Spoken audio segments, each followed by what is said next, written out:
परसों होके उसकी फांसी होनी होती है। जेलर साहब उसके पास पहुंचते हैं और बोलते हैं, तो तुम्हारी अंतिम इच्छा क्या है?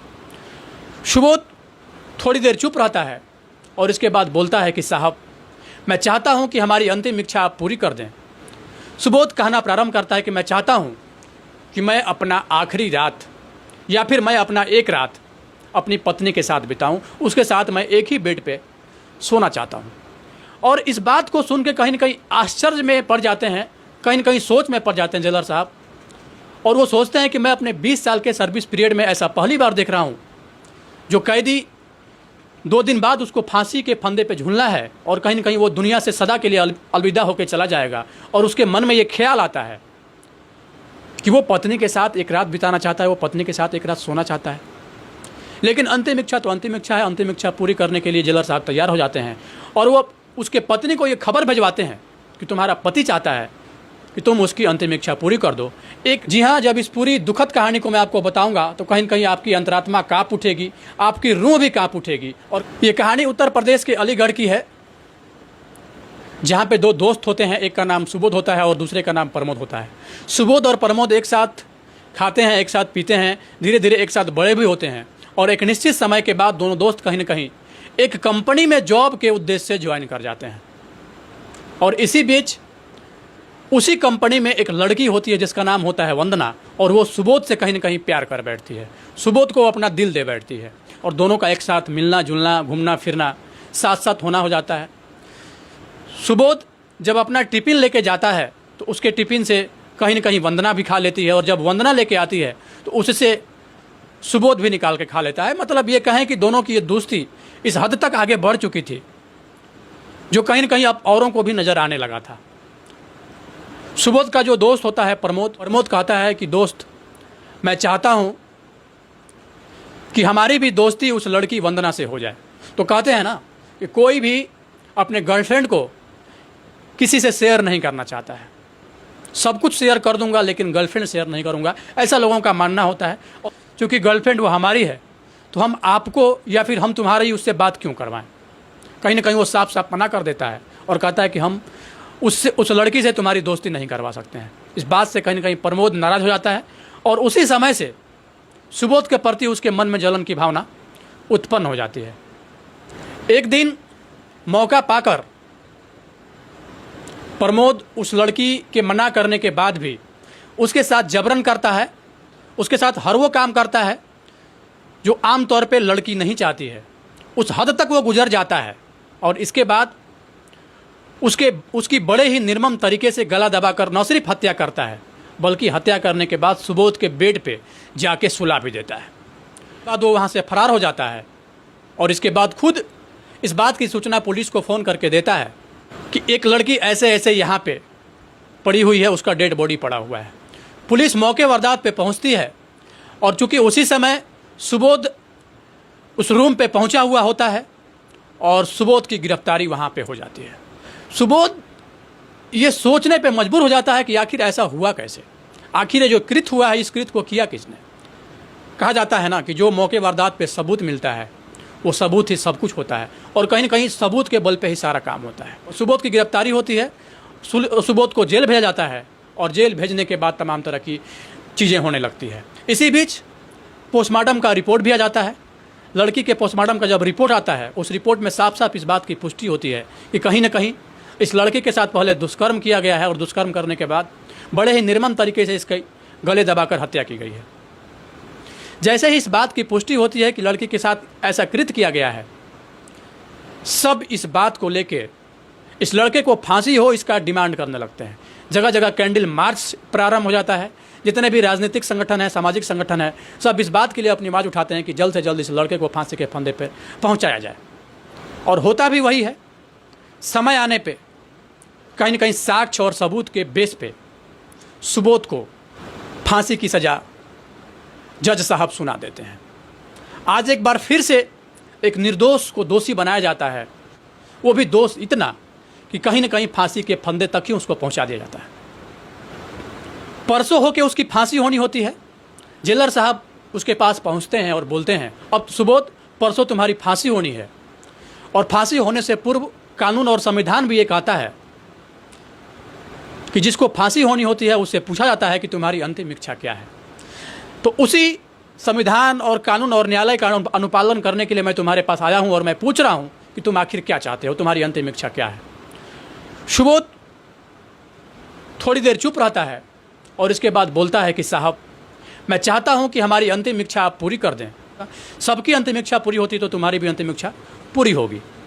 सुबोध कहना प्रारंभ करता है कि मैं चाहता हूं कि मैं अपना आखिरी रात या फिर मैं अपना एक रात अपनी पत्नी के साथ बिताऊं, उसके साथ मैं एक ही बेड पे सोना चाहता हूं।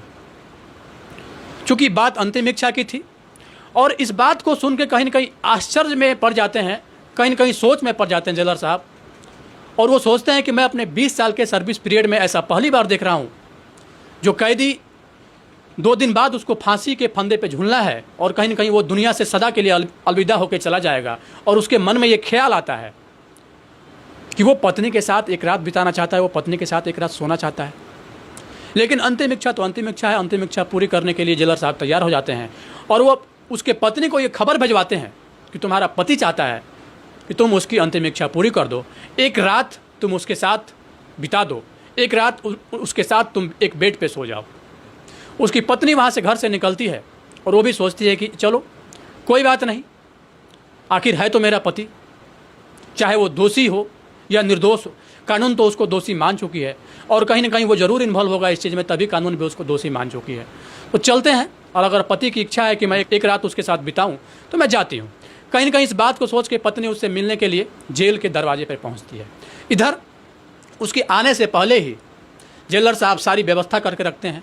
उसको जनरल वार्ड से एक रूम में जेल के अंदर ही शिफ्ट किया जाता है, और रूम में शिफ्ट करने से पहले उस रूम में एक वॉइस रिकॉर्डर लगाया जाता है ताकि उस पति और पत्नी के बीच क्या चीज़ें चल रही है, क्या चीज़ एक दूसरे से ये दोनों लोग आपस में बातचीत कर रहे हैं, इसकी जानकारी हमें मिलती रहे। और वॉइस रिकॉर्डर का जो कंट्रोलिंग पावर होता है वो कहीं ना कहीं जेलर साहब अपने ऑफिस में कनेक्ट कर लेते हैं, जहाँ से उन दोनों के बीच जो भी कन्वर्सेशन हो रहा है, जो भी बातचीत हो रही है, उसको वो साफ साफ सुन पाएँ। और इसके साथ ही उस रूम के बाहर भी 2 बॉडीगार्ड भी तैनात कर दिया जाता है। पत्नी जैसे ही पति के पास जाती है, जाने से पूर्व जैसे ही अपने पति को देखती है, कहीं ना कहीं रोना प्रारंभ कर देती है, या जिसे देख के पति भी रोना प्रारंभ कर देता है और दोनों काफ़ी देर तक रोते हैं। रोने का जब सिलसिला ख़त्म हो जाता है तो पत्नी अचानक से पूछती है कि तुमने आखिर ऐसा क्यों किया सुबोध? आखिर हमारे प्यार में क्या कमी रह गई थी जो तुमने ये कृत्य किया? और अगर कृत्य किया भी, तुमने किसी से प्रेम अगर किया भी, तो उस प्रेमिका को तुमने मार क्यों दिया? बड़े ही सरसरी निगाहों से ये पूछना चाहती है कि आखिर क्या कमी रह गई थी, आखिर क्या बातें हो गई थी कि जिस लड़की से तुम प्यार करते थे उसी की तुमने हत्या कर दी। उसका पति सुबोध अवाक रह जाता है, थोड़ी देर चुप रहता है और इसके बाद बोलना प्रारंभ करता है। चूँकि जिस बात के लिए तुम मुझे बोल रही हो, या फिर कानून जिस बात के लिए, जिस कृत्य के लिए मुझे फांसी की सज़ा सुनाई है, वास्तव में मैं दोषी हूँ ही नहीं, मैंने वैसा कुछ किया ही नहीं है। ये भारत का कानून है, साक्ष्य और सबूत के बल पे कहीं ना कहीं किसी को सज़ा सुनाती है। इस बात से कहीं ना कहीं जितना भी एविडेंस है, जितना भी सबूत है, जितना भी साक्ष्य है, वो हमारे अगेंस्ट मिला है। इस वजह से हमें फांसी की सज़ा सुनाई गई है। तो आखिर क्या बात था, आखिर क्या बात है, तुम वो बात बताओ, उसकी पत्नी ये पूछती है। और इधर इन दोनों के बीच जो भी कन्वर्सेशन हो रहा होता है, जो भी बातचीत चल रहा होता है, ये बात साफ साफ जेलर साहब के साथ साथ और भी लोग सुन रहे होते हैं। सुबोध बोलना प्रारंभ करता है। हमारी कंपनी में, जहाँ की हम और प्रमोद दोनों एक साथ काम करते थे, वहीं पे एक लड़की होती है जिसका नाम वंदना होता है, और वंदना से हमारी दोस्ती हो जाती है। इतना कि वो हमारा टिफ़िन खा लेती है और हम उसका टिफ़िन खा लेते हैं, और कहीं ना कहीं यही एक दोस्ती थी हम लोगों के बीच, और बाकी दूसरा कुछ भी नहीं था। एक कहिए तो अटैचमेंट था जो कि सुबोध अपने पत्नी को खाता है। पत्नी पूछती है फिर इसके बाद क्या हुआ, तो वो कहानी बताना प्रारंभ करता है। इसके बाद वंदना हमसे बोलती है कि हम एक दिन तुम्हारे रूम पे जाना चाहते हैं, नाश्ता करना चाहते हैं, खाना खाना चाहते हैं, और हम भी उसको इस बात के लिए मना नहीं कर पाते हैं और उसको बुला लेते हैं। और कहीं ना कहीं प्रमोद भी पहले से उस रूम पे पहुंचा हुआ होता है, और हम बाजार सब्जी लेने के लिए गए हुए होते हैं। इस बीच प्रमोद उसके साथ क्या किया नहीं किया, इस बात की मुझे कोई जानकारी नहीं है, लेकिन जब मैं सब्जी लेके आता हूँ तब तक वंदना का मृत शरीर हमारे बेड पे पड़ा हुआ रहता है और वहाँ से प्रमोद फरार रहता है। मैं कुछ सोच पाता, मैं कुछ समझ पाता। कुछ देर के बाद पुलिस आती है और पुलिस हमें गिरफ्तार कर लेती है बिना कुछ कहे, बिना कुछ सुने। क्योंकि मौके वारदात पे वंदना का डेड बॉडी मिला था। इस बात को लेके कहीं ना कहीं न्यायालय, साक्ष्य, कानून ये सब हमारे अगेंस्ट होता है और पुलिस हमें वहाँ से गिरफ्तार कर लेती है। ऐसा कह के वो फपक फपक के रोने लगता है। उसकी पत्नी भी रोने लगती है। दोनों काफ़ी देर तक रोते हैं और यहाँ तक कि जो गेट के बाहर जो बॉडीगार्ड खड़े होते हैं उनकी इस बात को सुन के वो लोग भी रोने लगते हैं। जेलर साहब जो अपने ऑफिस से ये सारा कुछ सुन रहे होते हैं वॉइस रिकॉर्डिंग के माध्यम से, उनके कानों तक जो आवाज़ जा रही होती है, उन बातों को सुनने के बाद कहीं ना कहीं जेलर साहब के भी आंख में आंसू आ जाता है। पूरा जेल का जो माहौल होता है वो कहीं ना कहीं गम में बदल जाता है। सुबोध आगे अपनी कहानी को बताना प्रारंभ करता है कि भारत का कानून अंधा होता है और कहीं ना कहीं ये अंधा कानून ही है। काफ़ी इन्वेस्टिगेशन इसमें बहुत ज़्यादा कुछ नहीं हुआ और साक्ष्य और सबूत जो मौके वारदात पे मिली उस बेस पे हमें फांसी की सज़ा सुना दी गई। तो कोई बात नहीं, अगर हम चाहेंगे तो हमारा और तुम्हारा मिलन फिर होगा।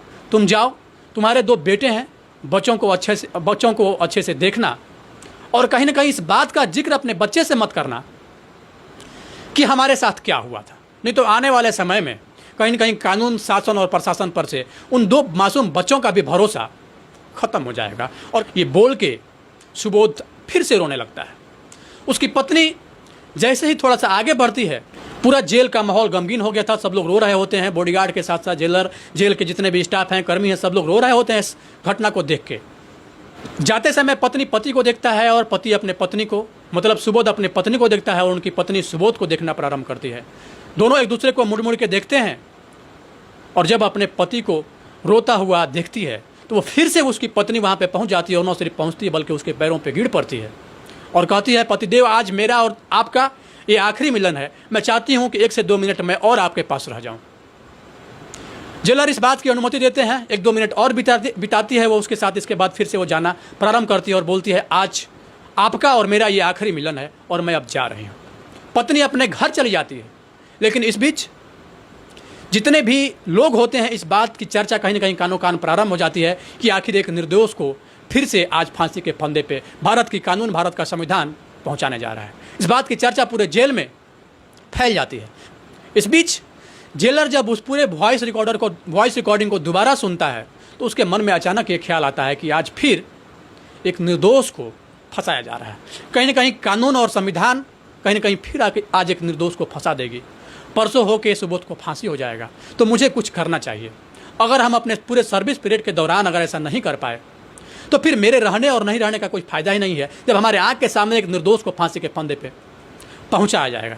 अचानक से पूरे महकमे में इस बात की चर्चा हो जाती है। अपने आला अधिकारियों को इस बात की सूचना देते हैं और एक हाई लेवल का मीटिंग बुलाते हैं जेलर साहब।